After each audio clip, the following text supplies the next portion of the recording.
Inside these boxes, young pelicans and seagulls covered in oil. They were captured Wednesday near Grand Isle, Louisiana, and will be taken to a rehabilitation facility in nearby Hammond to be cleaned and treated.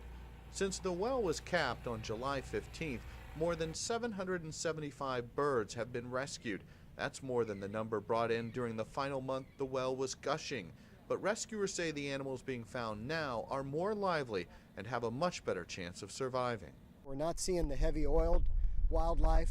What we're seeing is a lot of waterlogged wildlife, and we're trying to figure out what that means, where that's coming from, or how that's happening. Some that are just not flight capable, and we can catch them still. I'm not sure what that means, but we're looking into it. Also being studied, dolphins. Far more than usual have been found dead this summer, 73 in all. Typically, you'd expect to find 15 or so in this area, but most of those recovered did not have obvious signs of oil, and even some who did may have drifted into that oil after they died. Tests are still being done on many of the animals. We aren't going to know, I think, for quite a few years on what the real impact was on the food chain and how it affects the birds. Right now, it's looking pretty good. We haven't seen the huge numbers that you would have expected on like an Exxon Valdez-like numbers.